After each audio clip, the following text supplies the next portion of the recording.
Hello बच्चा party. Welcome to Vedanam academy. तो बच्चों, इस वीडियो लेक्चर में हम लोग पढ़ने वाले हैं एडिशन ऑफ वेक्टर्स।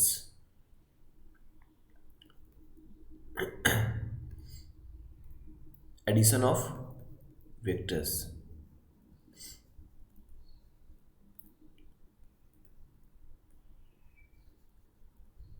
ओके। तो जैसे हम लोग स्केलर्स को ऐड करते हैं, जैसे कोई नंबर है 5+7 13, या फिर 2+4 6। तो क्या है ना कि ऐसे नंबर्स को जब हम ऐड करते हैं तो सिंपली जो एडिशन के रूल्स हैं उनको फॉलो करते हुए हम ऐड करते थे। और बाकी जो बड़े बड़े नंबर्स भी ऐड करते हैं तो जो एडिशन के रूल्स हैं उनको फॉलो करते हुए हम ऐड कर देते हैं। लेकिन विक्टर्स को ऐड करना एकदम सीधा, ये क्या है, this is called scalars addition. ठीक है, स्केलर का मतलब कि ऐसी क्वांटिटीज को ऐड कर रहे हैं जिनके पास कोई डायरेक्शन नहीं है। विदाउट डायरेक्शन क्वांटिटीज है, मतलब इनके पास सिर्फ मैग्नीट्यूड है, वैसे क्वांटिटीज को हम ऐड कर रहे हैं। अब क्या है ना कि यहाँ पे वेक्टर्स है, मतलब कि एक वेक्टर है हमारे पास ए, दूसरा वेक्टर है हमारे पास बी। अभी इन्हें हमें ऐड करना है। तो अगर ऐसे दो वेक्टर्स को हमें ऐड करना है, या दो से ज़्यादा वेक्टर्स भी आ सकते हैं, तो सिंपली क्या करते हैं, जैसे ये नंबर्स को ऐड करते हैं, पहले दो नंबर को ऐड करते हैं, फिर जो रिजल्ट है उसके साथ तीसरे को, चौथे को, पांचवे को, ऐसे बाकी नंबर्स को हम ऐड करते हैं। वैसे ही यहाँ पे हम करेंगे। तो क्या है कि सबसे पहले दो वेक्टर्स को हम ऐड कर देते हैं, फिर बाकी जो वेक्टर्स आएंगे उनके साथ ऐड कर सकते हैं। तो इसके रूल्स क्या है, इसके दो रूल्स हैं। First rule is triangle law of vector addition. Triangle law of vector addition.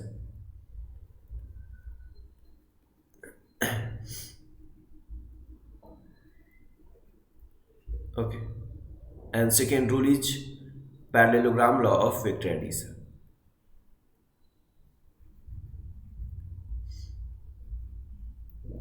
Parallelogram law of vector addition.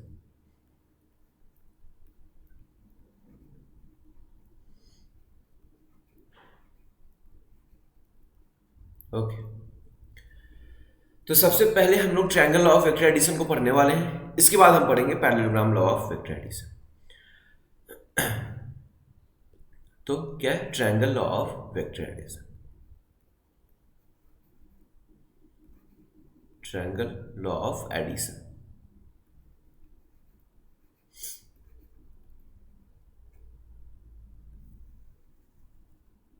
क्या है? एक वेक्टर है ए।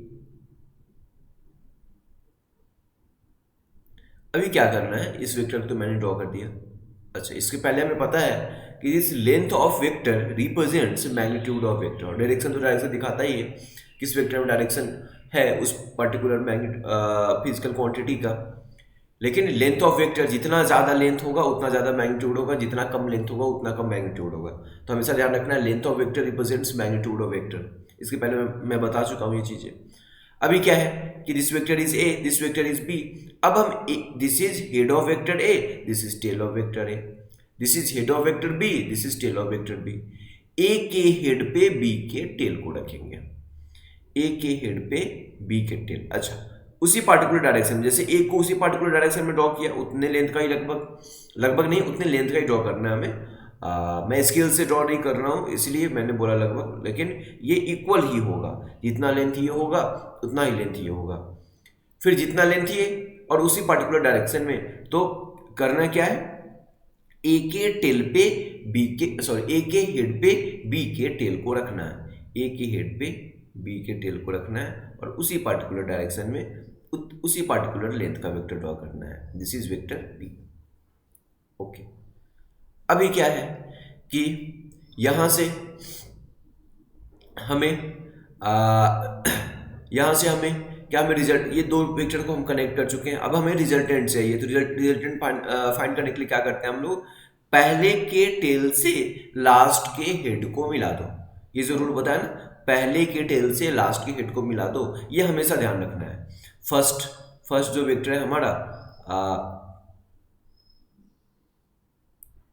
ये फर्स्ट के टेल से लास्ट के हेड को। ये बाकी जो हमारा parallelogram law of vector addition है वहाँ भी यूज में आता है, तो ध्यान रखना इस वर्ड का, फर्स्ट के टेल से लास्ट के हेड को मिला दो, तो this is called resultant. This is called resultant, मतलब कि result of A plus B, result of A plus B, मतलब वेक्टर ए और बी के एडिशन का रिजल्ट है। अभी हम लोग क्या कर रहे हैं यहाँ पे, A plus B means addition of vector A and B, मतलब कि हम लोग मैग्नीट्यूड का भी एडिशन कर रहे हैं और डायरेक्शन भी है, मतलब ए और बी को हम लोग अगर ऐड करें तो फाइनल रिजल्ट हमारा इस पार्टिकुलर डायरेक्शन में जाने वाला है। ओके, तो अभी हम ए और बी को ऐड करने वाले हैं, ए और बी को ऐड करने वाले हैं। अच्छा देखो यहाँ से क्या है कि ये जो लेंथ है ना, ये length represents magnitude of A plus B, मतलब लेंथ ऑफ आर, ये जो लेंथ आया ना दिस लेंथ, क्योंकि हम जानते हैं कि length of vector represents magnitude of vector, तो जो लेंथ आया this length represents magnitude of A plus B and direction of vector R represents direction of A plus B. क्या हो जाएगा, length of vector R, length of vector R, vector R लिख दिया तो ऐसे लिखने की जरूरत नहीं है,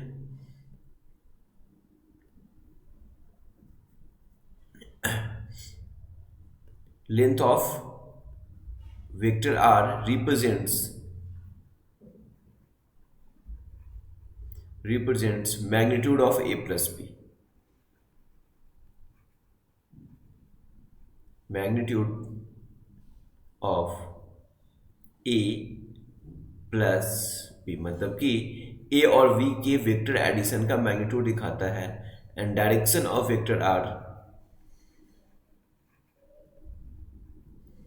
direction of vector r represents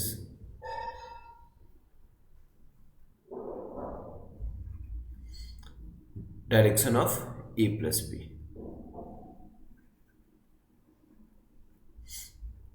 of a plus B. जो वेक्टर a है और वेक्टर b है उन दोनों के एडिशन के डायरेक्शन, मतलब कि दो वेक्टर्स को ऐड करेंगे तो हमेशा एक वेक्टर मिलेगा, ध्यान रखना है हमेशा ही, अगर हम दो वेक्टर्स को ऐड कर रहे हैं तो हमेशा ही एक वेक्टर मिलेगा, तो एक वेक्टर मिला जिसका मैग्नीट्यूड दिस लेंथ और डायरेक्शन, ये पार्टिकुलर डायरेक्शन जो आर है that will be direction of a plus B. Okay, this is called graphical method. क्या ये ग्राफिकल मेथड, ये हमारा ग्राफिकल मेथड है।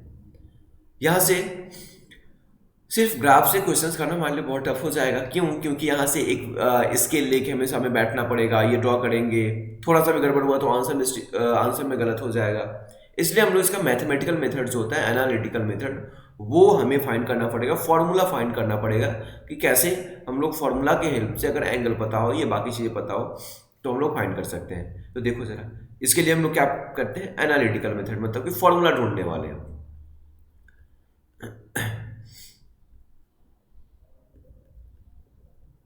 Analytical method,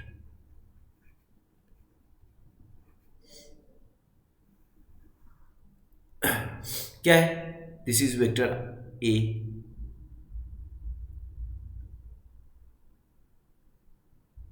this is vector B,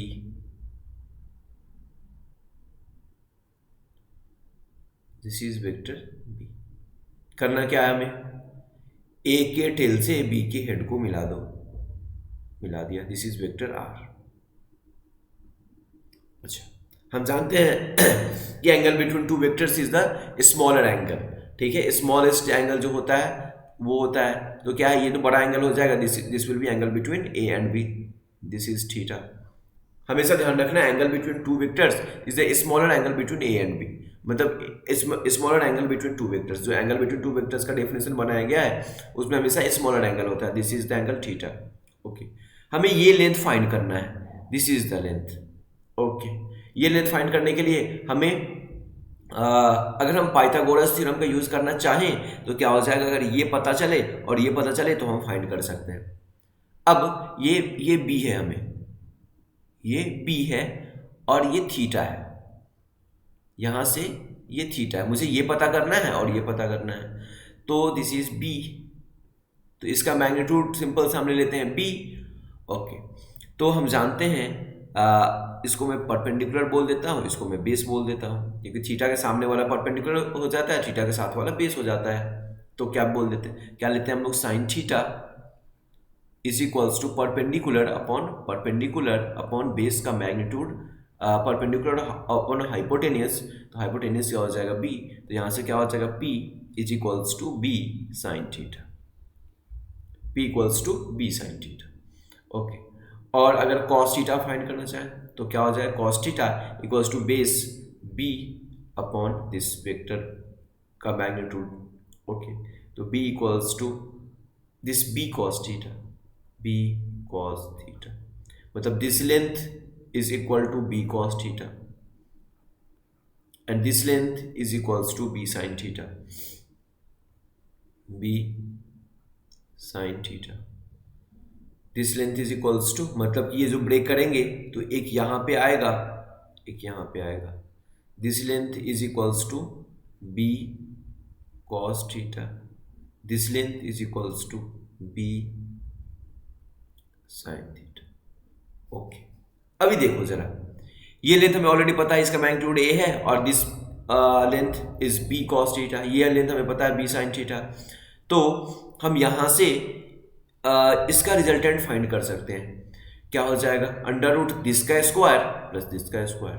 तो रिजल्टेंट का मैग्नीट्यूड, अभी क्या हम लोग सिर्फ मैग्नीट्यूड फाइंड कर रहे हैं, डायरेक्शन फाइंड नहीं कर रहे हैं। तो magnitude of vector R is equals to, magnitude of vector R is equals to A plus B cos theta, A का दिस लेंथ का स्क्वायर प्लस दिस लेंथ का स्क्वायर, तो क्या हो जाएगा A plus B cos theta whole square plus B sine theta whole square, B sine theta whole square. यहां से क्या हो जाएगा, रिजल्टेंट का मैग्नीट्यूड, हाँ यहां से हम लोग ये लेंथ फाइंड कर रहे हैं, ये लेंथ फाइंड कर रहे हैं, अभी रिजल्टेंट का मैग्नीट्यूड फाइंड कर रहे हैं, डायरेक्शन हम लोग आगे फाइंड करेंगे।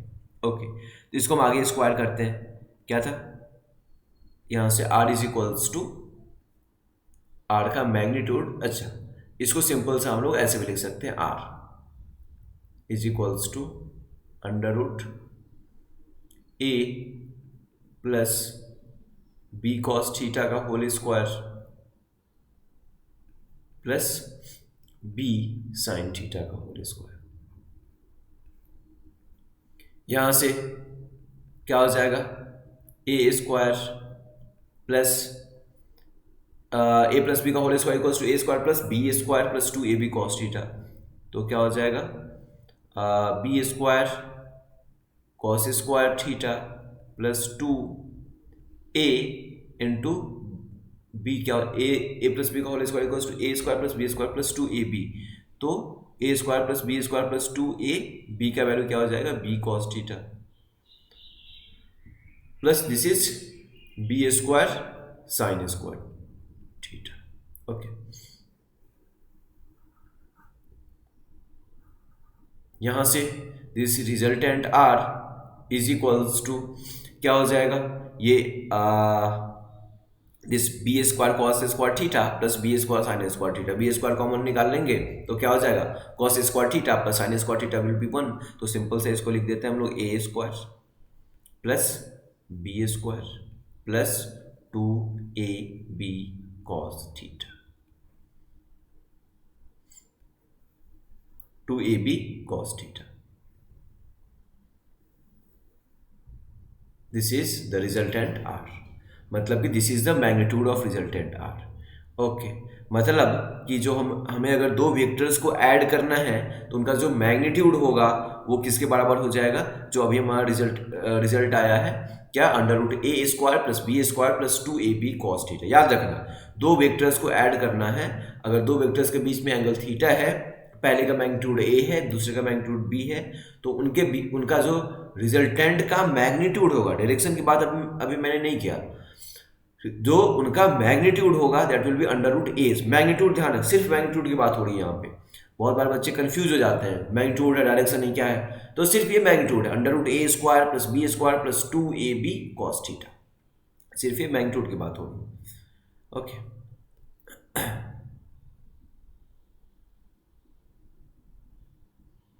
सिर्फ यहाँ पे मैग्नीट्यूड की बात हुई है, cos थीटा। ओके, अब बात रही डायरेक्शन की, तो डायरेक्शन मान लेते हैं कि हम लोग हमेशा डायरेक्शन क्या लेते हैं, पॉजिटिव एक्स एक्सिस के साथ, तो मान लेते हैं ये पॉजिटिव एक्स एक्सिस के साथ एंगल बना है हमारा अल्फा। पॉजिटिव एक्स एक्सिस जो यहाँ पे है, यहाँ पे देखो ना, this is positive Y axis, this is positive X axis, ये ओरिजिन ले लेते हैं हम, तो पॉजिटिव एक्स एक्सिस के साथ ये एंगल अल्फा बना। तो ये डायरेक्शन फाइंड करने के लिए क्या करते हैं हमेशा हमेशा हम क्या करते हैं, टैन फाइंड करते हैं। क्यों? क्योंकि यहाँ से यहाँ तक गए हैं, मतलब हम कुछ हॉरिजॉन्टली गए हैं और कुछ वर्टिकली गए हैं, मतलब हम ऐसे यहाँ से यहाँ जा रहे हैं, मतलब कुछ हॉरिजॉन्टली गए और कुछ वर्टिकली गए, कुछ हॉरिजॉन्टली कुछ वर्टिकली, कुछ हॉरिजॉन्टली वर्टिकली, मतलब किसकी बात हो रही है, टैन की बात हो रही है। टैन टैन हॉरिजॉन्टल और वर्टिकल सिर्फ टैन में आता है और कॉट में आता है, तो हम किस में लेते हैं, टैन की बात करते हैं। तो हमेशा अब इसे ध्यान रखो, जब भी तुम्हें एंगल फाइंड करना है तो क्या फाइंड करना है तुम्हें, टैन अल्फा। टैन अल्फा की बात यहाँ पे अल्फा से रिप्रेजेंट कर रहा हूँ मैं, लेकिन तुम्हें टैन यूज करना है। तो क्या, tan alpha equals to perpendicular upon base, perpendicular कितना हो जाएगा, बी साइन थीटा, बेस कितना हो जाएगा, A plus B cos theta. Direction ये तो मैग्नीट्यूड हो गया, ये मैग्नीट्यूड, और दूसरा है direction. Direction direction tan alpha find करना है हमें। Direction tan alpha equals to क्या है, परपेंडिकुलर अपॉन बेस, परपेंडिकुलर कितना है, B sine theta, B sine theta upon base कितना है, A plus B cos theta, A plus B cos theta. ये तो जस्ट फॉर्मूला है, हमेशा ध्यान रखना डायरेक्शन फाइंड करने के लिए हमें क्या करना पड़ेगा, परपेंडिकुलर अपॉन बेस। फॉर्मूले से सिर्फ नहीं समझ में आता है, बहुत बार फॉर्मूला ये यूज में नहीं आएगा, डायरेक्शन फाइंड करना पड़ेगा, ठीक है। तो ध्यान रखना परपेंडिकुलर अपॉन बेस, हमेशा ही दो वेक्टर्स को ऐड करना है हमें, तो परपेंडिकुलर अपॉन बेस की बात होगी, ठीक है। तो यहाँ से हम ग्राफिकली क्या समझ गए कि अगर दो वेक्टर्स को ऐड करना है, ट्रायंगल ऑफ वेक्टर एडिशन से ऐड करना है, तो पहले के टेल पे दूसरे के हेड को रखो, पहले के टेल पे दूसरे को पहले के हेड पे दूसरे के टेल को रखो, फिर क्या करो, पहले के टेल से लास्ट के हेड को मिला दो। This vector will be the resultant vector. Magnitude कहाँ से आएगा, दोनों के ए प्लस बी का जो मैग्नीट्यूड आएगा इनका रिजल्टेंट होगा, मतलब कि length of vector R represents magnitude of R and direction A plus B का मैग्नीट्यूड रिप्रेजेंट करता है, ठीक है। तो ए प्लस बी का डायरेक्शन रिप्रेजेंट करता है, ओके। फिर यहाँ से क्या है कि एनालिटिकल मेथड हमने किया, एनालिटिकल मेथड में क्या होता है, रिजल्टेंट फाइंड करना है तो सिंपल सा फॉर्मूला में क्या, फॉर्मूला से अगर फाइंड करना है तो क्या फॉर्मूला यूज करना है हमें, under root A square plus B square plus 2ab cos theta. Direction यहाँ मतलब एनालिटिकल मेथड से मैग्नीट्यूड और डायरेक्शन में दोनों पता चल गया है, ओके। अब कुछ क्वेश्चंस कर लेते हैं, कुछ जनरल क्वेश्चंस कर लेते हैं। अगर एक दो वेक्टर है ए और बी, उनके बीच में एंगल अगर थीटा, स्पेशल केसेस देख लेते हैं हम लोग, स्पेशल केसेस खूब एग्जाम में आते हैं, छोटे मोटे मतलब कि जेईई मेन में तो नहीं आएगा, नीट में आ सकता है, ठीक है। अगर थीटा का वैल्यू 0 डिग्री है, थीटा इज 0 डिग्री, तो क्या हो जाएगा, resultant R is equals to under root A square plus B square plus 2ab cos 0 degree. अब cos 0 का वैल्यू कितना होता है, 1, तो रिजल्टेंट विल बी, इसको हम डायरेक्ट ऐसे लिख सकते हैं, under root A square plus B square plus 2ab under root A square plus B square plus 2ab, okay. अब किसका फॉर्मूला दिख रहा है, ए प्लस बी का होल स्क्वायर का फॉर्मूला दिख रहा है, तो resultant R will be equal to under root A plus B whole square, यहाँ से स्क्वायर से रूट गया तो resultant R equals to A plus B. Okay, मतलब कि दो वेक्टर है, पहला वेक्टर ए है, दूसरा वेक्टर बी है। क्या है, दोनों के बीच में एंगल कितना है, यहाँ पे 0 डिग्री है। तो सिंपल सा इनका रिजल्टेंट फाइंड करना है, तो क्या फाइंड करो, इनके बीच इनका सिर्फ मैग्नीट्यूड फाइंड करना है। ठीक है, डायरेक्शन तो दिख ही रहा है, एक पर्टिकुलर डायरेक्शन में, एक ही डायरेक्शन में, तो डायरेक्शन का टेंशन है ही नहीं हमें। मैग्नीट्यूड सिंपल सा ए और बी के मैग्नीट्यूड को ऐड कर दो, that will be magnitude of A plus B. Okay, अगर थीटा हमारा 90 डिग्री हो तो केस 2 जो है हमारा स्पेशल केस 2, थीटा का 90 डिग्री हो, रिजल्टेंट का फॉर्मूला क्या होता है, R equals to under root A square plus B square plus 2ab cos 90। Cos 90 का वैल्यू कितना होता है, 0, मतलब this will be under root A square plus B square. क्या है, अगर दो वेक्टर्स हैं उनके बीच में एंगल 90 है, पहला वेक्टर ए, दूसरा वेक्टर बी, इनके बीच में एंगल 90, क्या हो जाएगा, this will be resultant under root A square plus B square. Direction find करना है हमें, तो क्या फॉर्मूला भी बताया था हमें, डायरेक्शन फाइंड करना है B sine theta, sine 91 plus A plus B cos theta. ठीक है, तो बी अपॉन ए, सिंपल सा मैं बोला था ना, टेन वाला फाइंड करो, tan alpha equals to B upon A, magnitude of B upon magnitude of A. तो जो रूल है हमारे पास परपेंडिकुलर अपॉन बेस, वो तो रूल रहेगा ही हमेशा ही। ओके, एक और केस कर लेते हैं, केस 3।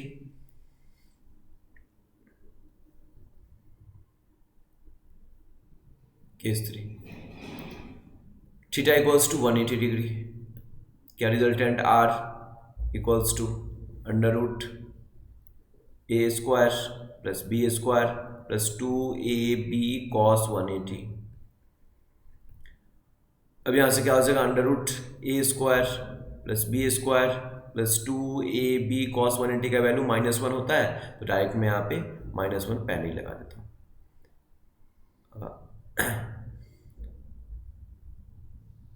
-1 मैं पहले यूज कर देता हूँ, क्या हो जाएगा, this will be equal to a minus B का whole square will be equal to a minus B. तो r इक्वल्स टू a, मतलब रिजल्टेंट का जो मैग्नीट्यूड होगा सिंपल सा a माइनस बी। अगर एक वेक्टर a है, दूसरा वेक्टर b है, जस्ट इसके अपोजिट डायरेक्शन में जा रहा है, एंगल कितना हो गया, 180 डिग्री हो गया, एंगल कितना हो गया, 180। तो सिंपल सा इन दोनों के मैग्नीट्यूड को सब्ट्रैक्ट कर दो, अर्थात डायरेक्शन क्या होगा, अगर a बड़ा है b छोटा है तो resultant direction will be this, अगर b बड़ा है a छोटा है तो क्या होता है, निगेटिव, अगर इसको हम पॉजिटिव डायरेक्शन लेते हैं तो this will be negative direction, मतलब negative direction, this is resultant direction. तो डिपेंड करता है ये क्वेश्चन पे। ठीक है, मतलब ध्यान रखना ये तीनों केसेस, ये लास्ट वाले केस में क्या है, a माइनस बी, मतलब कि सिंपल से इसके मैग्नीट्यूड को सब्ट्रैक्ट कर दो। इसके पहले वाले में पाइथागोरस थ्योरम काम करेगा, और 0 डिग्री रहेगा तो सिंपल से इनके मैग्नीट्यूड को ऐड कर दो। ओके, तो बाकी और भी क्वेश्चंस करेंगे आगे हम, बहुत सारे क्वेश्चंस जेई के, नीट के बहुत सारे क्वेश्चंस करने वाले हैं। इस वीडियो लेक्चर में हम इतना रहने देते हैं, मिलते हैं फिर नेक्स्ट वीडियो लेक्चर में, तो आगे हम कंटिन्यू करेंगे। Okay, thank you.